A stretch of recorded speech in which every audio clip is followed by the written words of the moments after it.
ऐसा लग रहा है जैसे एक कुतिया के पीछे 10-10 कुत्ते लगे हों। अल्लाह की कसम ये हाल है। अभी हम जब आए बाइक पे बैठ के, ऐसे जहाँ लड़की होंगी वहाँ जाहिर है शहद होगा और मधुमक्खी ना हो, हैं? लेकिन ये सब सुन और ये सब बातें बताओ तो हंसते हैं आप लोग।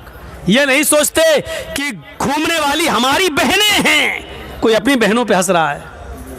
बेगैरती इस हद तक हो चुकी हमारी समाज की कि हमारी बहन, अरे हम आए हैं गांव के तो क्या हमारी बहनें नहीं आई हैं? हमारी बेटियां, हमारी बहनें घूम रही हैं लिपस्टिक लगा लगा के सड़कों पर मर्दों के शाना बशाना खड़ी हैं और हम हंस रहे हैं। कोई अपनी बहनों की ओरियानियत और बेपर्दगी पर हंसता है। और अगर बेशर्मी हमारी इस हद तक बढ़ गई है कि अपनी बहनों की ओरियानियत और बेपर्दगी पर मौलाना जर्जीस की बातें सुनकर हंस रहे हैं, तो समझ लो ये कौम मर चुकी है, आईसीयू पर लेटी हुई है। इस कौम के अंदर रूह बाकी नहीं है, ये सिर्फ आईसीयू पर लेटी हुई कौम है। डॉक्टर कभी भी इस कौम को मरा हुआ घोषित कर सकता है कि मर चुकी है कौम। ये कौम मुर्दा हो चुकी है।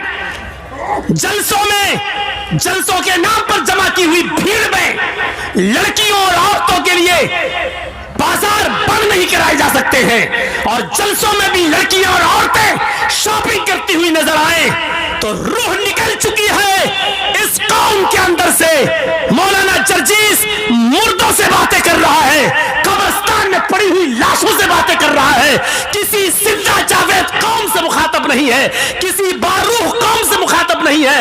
एक ऐसे नौजवान तबके से मुखातब है जिसके अंदर से रूह निकल चुकी है, ईमान की रूह निकल चुकी है, दयानतदारी की रूह निकल चुकी है, हया और शर्म की रूह निकल चुकी है।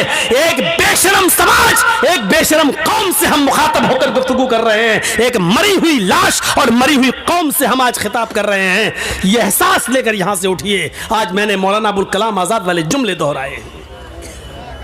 एक मरी हुई कौम से मुखातब है, मरी हुई कौम से। किसकी बहनें हैं बाहर घूम रही हैं, सरों पर दुपट्टे तक नहीं हैं और जलसों में आ रही हो तो लिपस्टिक का क्या मामला बताइए किसको दिखा रही हो?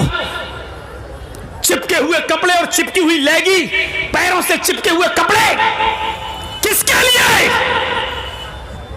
हमारी बहनें हैं और हमारी बेटियां हैं, हमारी बीवियां हैं। ऐसे ही कहा था अल्लाह के रसूल ने, दय्यूस। बार बार दोहराऊं, दय्यूस किसको कहते हैं? कितनी बार बताया जाए? जिसकी बहन, जिसकी बीवी, जिसकी मां, जिसकी बेटी बेपर्दा घूमती है वो भड़ुआ है। नहीं बोलूंगा दय्यूस, क्या कर लेंगे आप, मैं भड़ुआ बोलूंगा। जिसकी बहन बेपर्दा घूम रही है वो भाई भड़ुआ है। जिसकी बेटी बेपर्दा घूम रही है वो बाप भड़ुआ है। जिसकी बीवी बेपर्दा घूम रही है वो शौहर भड़ुआ है। जिसकी बहन बेपर्दा घूम रही है वो भाई भड़ुआ है। दय्यूस। अब योगी जी हमसे उत्तर प्रदेश में पूछे कि दय्यूस किसको कहते हैं तो बताना पड़ेगा ना, भड़ुआ। वो क्या जाने दय्यूस क्या होता है। कल मोदी जी पूछ ले, मौलाना साहब आपने एक तकरीर में कहा था कि वो दय्यूस है, दय्यूस किसको कहते हैं तो बताना पड़ेगा ना, दय्यूस किसको कहते हैं, भड़ुआ। इतना बुरा। और भड़ुआ किसको कहते हैं मालूम है? वो भी बताऊंगा, सुनना पड़ेगा। तुम्हें नहीं, तुम्हारे बाप को भी सुनना पड़ेगा। 2 घंटे 1.5 घंटा यही तो मेरा पावर है। इसके बाद हमारी चलेगी कहाँ? इसके बाद तुम कहीं बोल ही नहीं पाएंगे, जहां बोलेंगे वहीं पिटेंगे। यहां ये अथॉरिटी पावर मुझे अल्लाह के नबी ने दिया है, इस्लाम ने दिया, शरीयत ने दिया है।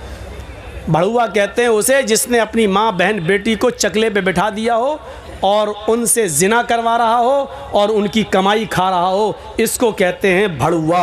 अपनी माँ बहन बेटी बीवी से गलत काम करा के उनकी कमाई को खाने वाला। इतना बुरा जुमला अल्लाह के रसूल ने कहा, जिसकी बहन बेटी बीवी माँ बेपर्दा घूमती है वो ये है। कोई फर्क नहीं पड़ेगा। मैंने टेबलेट नहीं दी, ऑपरेशन कर दिया,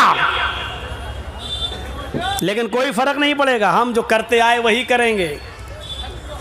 मन करायतल कुर्सी बाद सलातिल मक्तूबा लम यमनहु मिन दुखूलिल जन्नती इल्लल मौत। उस आदमी को जन्नत में जाने से सिवाय मौत के और कोई चीज नहीं रोक रही है। ये मेरी माँ बहनें आई हैं, ये भी सुन लें। ये तुम्हारे लिए अलग से एक डिग्री जन्नत में जाने की। अलमरातु इज़ा सल्लत खम्सहा व सामत शहरहा व अहसनत फरजहा व अतात बालहा फलतदखुल मिन अय्यि अबवाबिल जन्नति शात। इमाम अहमद अपनी मुस्नद में, इमाम बैहक़ी अपनी सुनन में इस हदीस को लाए हैं। गौर से सुनिएगा। अल्लाह के नबी फरमाते हैं, जो औरत 5 वक्त की नमाज पढ़ती हो पाबंदी से, रमजान के पूरे महीने के रोजे रखती हो पाबंदी से, सिवाय उन दिनों के जिन दिनों में अल्लाह ताला ने नमाज औरतों के ऊपर से माफ कर दी है और रोजे को रुखसत कर दिया है। नमाज तो बाद में वो पूरा नहीं करेगी, लेकिन रोजा बाद में पूरा करना पड़ेगा। औरतों को कुछ दिन पीरियड आता है, जिन पीरियड में, जिस पीरियड में, जिस महीने में वो नमाज नहीं पढ़ेंगी। पीरियड किसी औरत को 3 दिन, किसी को 4 दिन, 5 दिन, 7 दिन तक आता है। बहुत सी औरतें ऐसी भी होती हैं कि 15-15 दिन तक भी आ जाता है। तो मैं उस तरह नहीं, जितने दिन जो उसकी आदत है, 3 दिन, 4 दिन, 5 दिन, 6 दिन, आमतौर पे 4-5 दिन होता है। तो मेरे भाइयों, इतने दिन औरतें नमाज नहीं पढ़ेंगी। नमाज ही माफ़ है, जबकि नमाज किसी हाल में माफ़ नहीं है, लेकिन औरतों के ऊपर से उतने दिन की नमाज माफ़ है। ये बाद में जब वो पाक हो जाएंगी, नहा लेंगी, धो लेंगी, तो ये छूटी हुई नमाजें वो नहीं दोहराएंगी, उनको दोबारा नहीं पढ़ना है। जो छूट गई माफ़। और रोज़े के महीने में अगर उनको पीरियड शुरू हो जाए, जैसे मान लीजिए आपके यहाँ 5:30 पर, एक मिसाल दे रहा हूँ, मत कहिएगा कि मौलाना साहब 5:30 ने हमारे यहाँ तो 6 पे हो रहा है, मिसाल मत दीजिएगा, एक मिसाल दे रहा हूँ। 5:30 बजे अगर आपके यहाँ रोज़ा इफ्तार होता है, 5:30 पे टाइम है, और किसी औरत को 5:25 पर महीना शुरू हो गया, पीरियड शुरू हो गया, तो ये रोज़ा पूरा का पूरा उसका जोड़ा नहीं जाएगा, रोज़ा ख़त्म। सुबह 5 मिनट पहले उसको पीरियड आ गया, 5 मिनट छोड़ो, 2 मिनट पहले आ गया, 1 मिनट पहले आ गया, 5:30 टाइम है, 5:29 पे आ गया उसको पीरियड, तो ये पूरा का पूरा रोज़ा उसका शुमार नहीं होगा। ये रोज़ा उसको नहीं जोड़ना है, इसको बाद में पूरा करेगी और इसके बाद जितने छूट जाएंगे उसको। लेकिन सुबह से शाम तक जो भूखी प्यासी रही, इसका सवाब अल्लाह उसको देगा। ऐसा नहीं कि उसको महरूम कर देगा, सवाब मिलेगा उसको, लेकिन रोज़ा नहीं जोड़ा जाएगा। रोज़ा बाद में पूरा करेगी और जितने रोज़े छूटेंगे इसके अलावा वो भी। तो जो औरत 5 वक्त की नमाज पढ़ती हो और रमज़ान के पूरे महीने के रोज़े रखती हो, वह अहसनत फरजा, और अपनी शर्मगाह की हिफाजत करती हो। शर्मगाह की मैंने बता दिया, शर्मगाह की हिफाजत के 2 माना। एक तो यह है कि कोई औरत अपने शौहर के अलावा किसी और की तरफ नज़र न डाले, किसी औरत किसी दूसरे की शर्मगाह को हासिल न करे। और शर्मगाह का एक दूसरा माना हिफाजत का, मोटे कपड़े, गाढ़े कपड़े, ढीले ढाले कपड़े वो अपने जिस्म पर पहने, जिससे उसके जिस्म का नशेब व फराज और उतार चढ़ाव दिखाई न दे। वो अताअत बालहा, और अपने शौहर की इताअत करती हो। शौहर की इताअत में बहुत सी चीज़ें शामिल हैं। शौहर की इताअत में एक बात याद रखिएगा, आप किसी औरत से निकाह करके अपने घर लाए, आप अपने कपड़े बीवी को दे दीजिए और बीवी आपके कपड़े धुल देगी, आपके लिए खाना वाना पका देगी, आपके सर में तेल डाल देगी। ये जिम्मेदारी है औरत की।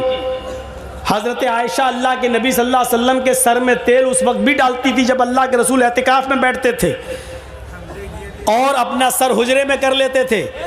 तो हज़रत आयशा अल्लाह के रसूल के सर में रोज़े की हालत में भी तेल डाल देती थी, कंघी कर देती थी, वुज़ू के लिए पानी भर के दे देती थी, गुस्ल के लिए पानी गुस्ल खाने में या कहीं जहाँ नहाते थे वहाँ रख दिया करती थी।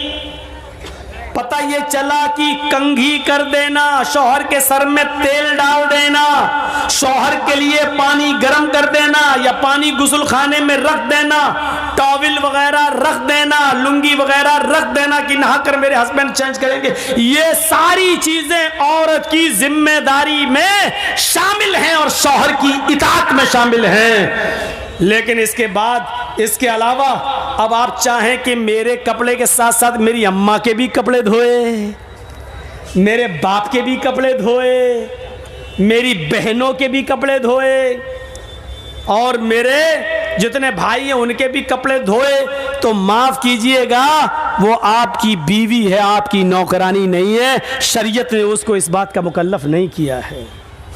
प्यार से चाहो तो कुछ भी काम ले लो औरत से, लेकिन अगर आप हुक्म चला कर लोगे तो सुन लो, शरीयत ने ससुर के कपड़े धोना औरत पर की जिम्मेदारी में शामिल नहीं किया है, सास के कपड़े धोना जिम्मेदारी में शामिल नहीं किया है।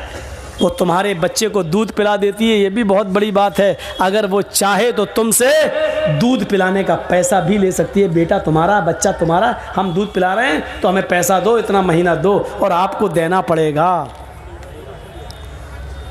मौलाना साहब ये क्या मुसीबत खड़ी कर रहे हो, हमारी तो वैसे भी नहीं बनती अपनी बीवी से, तुम और कहते रहो, सुन के जाएगी तो कल। पूरा खर्चा अगर आप अपनी बीवी को नहीं देते हैं तो बीवी को इजाज़त है कि वो आपकी पैंट की जेब में से उतना ले सकती है जितने में उसका और उसके बच्चों का खर्चा चल सके। आपको बताए नहीं, इसको चोरी में शुमार नहीं किया जाएगा, वो चोर नहीं लिखी जाएगी। डरो मत। ये मसला जिस जगह मैंने बताया था ना, वहाँ मेरी भी बीवी गई हुई थी सुनने, दूसरे दिन मेरी जेब से 5,000 गायब हुए थे। कोई बड़ी बात नहीं, लेकिन औरतों में कमी होती है। इजाज़त दो 2 रुपए की तो निकाल लेती है 200 रुपये, और फिर हिसाब जुड़ा देंगे, इतने में तेल आया, इतने मसाला आया, इतने में चादर, इतने में तकिया, इतने में ये, वो सब हिसाब जुड़ा देंगे। और अभी भी आपसे कहेंगे अभी हुआ क्या, 2 रुपए की जगह 200 ले लिए, कहें अभी हुआ क्या, मेरी पाउंड्स नहीं आई, अभी फेयर एंड लवली बाकी है, अभी तो मेकअप का सामान बाकी है, वो और दो, हिसाब और जुड़ा देंगे। शौहरों की खिदमत और इताअत ये शामिल है करेगी। आजकल तो तारीफ ही नहीं करती औरतें। शौहर कहते कितना अच्छा होगा, तुम क्या जानो, मैं भुगत रही हूँ, मैं जानती हूँ कि तुम जानते हो। देखा ना, एक पीर साहब थे बेचारे, वो अपनी बीवी से बार बार कहते थे मैं पीर हूँ, लोग कितनी इज्जत करते हैं मेरी। और उनकी बीवी कहती भाग, तेरे जैसे 336 पीर रोज़ देखती हूँ मैं। बीवी पीर ही नहीं मान रही है। एक दिन बीवी ने पता नहीं हवा में किसी को उड़ते हुए देख लिया, कहता देखो पीर बने फिरते हैं। पीर तो वो था जो हवा में आज मैंने उड़ते हुए देखा। हवा में मुसल्ला था, हवा में मुसल्ले पे खड़ा था, हवा में नमाज पढ़ता हुआ जा रहा था। अब ये शौहर को चर्राया है, देखा तुमने, हवा में उड़ते हुए देखा, हाँ नमाज पढ़ रहा था ना, हाँ मुसल्ले पे खड़ा था ना, हाँ अरे वो मैं ही तो था। बीवी बोली है तुम थे, कहाँ, हाँ मुझे डाउट हुआ, कुछ लग रहा था तुम थे। कहा क्या मतलब, कहा इसीलिए टेढ़े टेढ़े उड़ रहे थे, सीधे नहीं उड़ रहे थे। फिर कमी निकाल दी, जब सुना कि मेरा शौहर है तो कमी निकाल दी। पीर तो वो है जो आज उड़ रहा था, जब सुना वो मेरा ही आदमी है तो कहा हाँ टेढ़े टेढ़े उड़ रहे थे, कमी निकाल दी।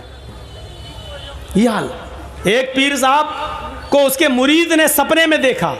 मुरीद ने, मेरे पीर साहब जन्नत में टहल रहे हैं, घूम रहे हैं, दूध की नहर, शहद की नहर, जन्नत की हूरों के बीच में बैठे हुए हैं। एक हूर अपनी तरफ खींच रही, दूसरी हूर अपनी तरफ, आओ आओ आओ मेरे पास आओ।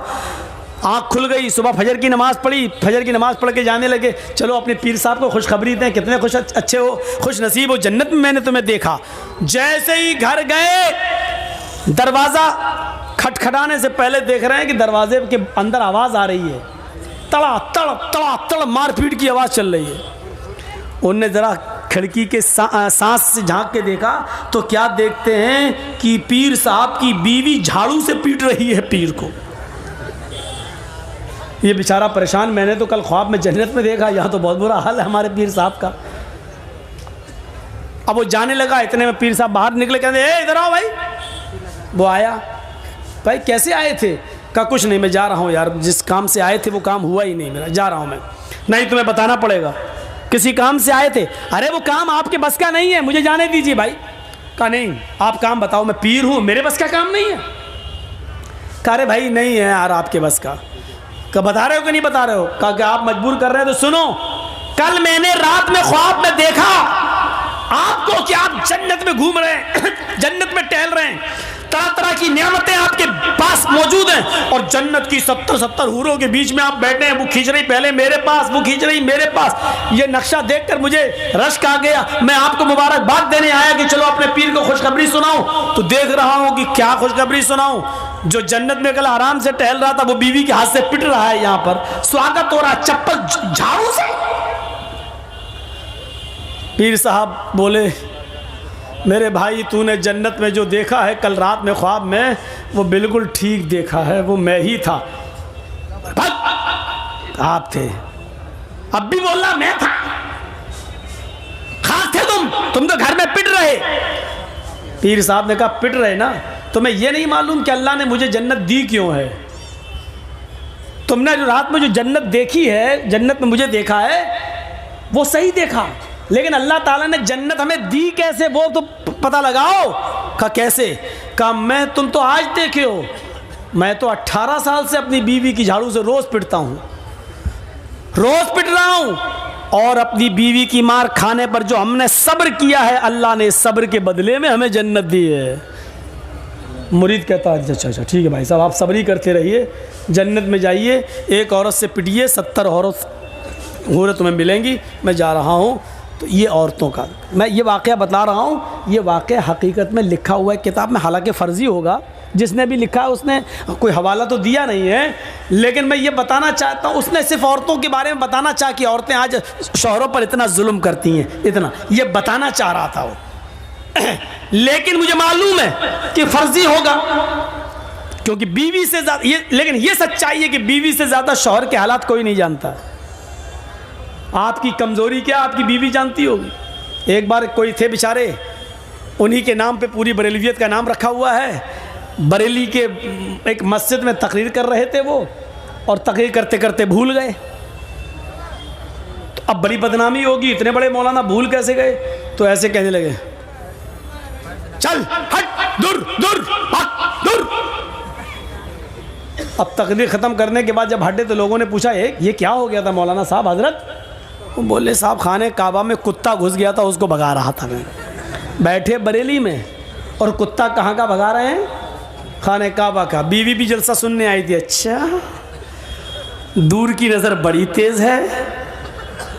बरेली में बैठे बैठे कुत्ता दिखाई दे रहा खाने काबा का, जबकि खाने काबा में मक्का मदीना में कुत्ता घुस नहीं सकता और इनको दिखाई दे रहा है। ठीक है, इशा के बाद खाना तो घर ही पे खाओगे।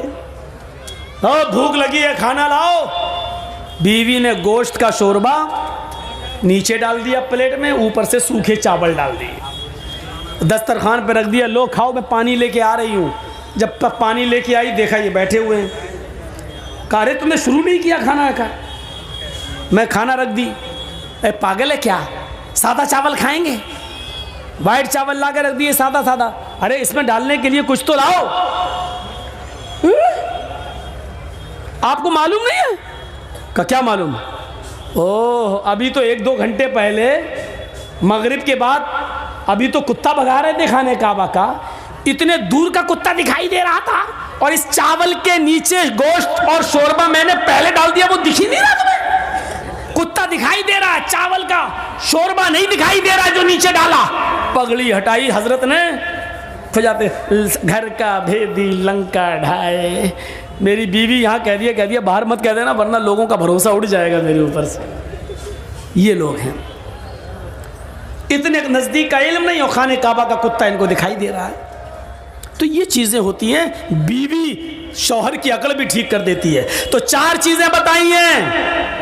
5 वक्त की नमाज पढ़ती हो, रमजान के रोजे रखती हो, अपनी शर्मगाह की हिफाजत करती हो, और शौहर की इताअत करती हो। ये 4 काम जो औरत कर ले, फल तदखुल मिन अब्वाबिल जन्नति शात, ऐसी औरत जन्नत के जिस दरवाजे से दाखिल होना चाहे हो जाएगी।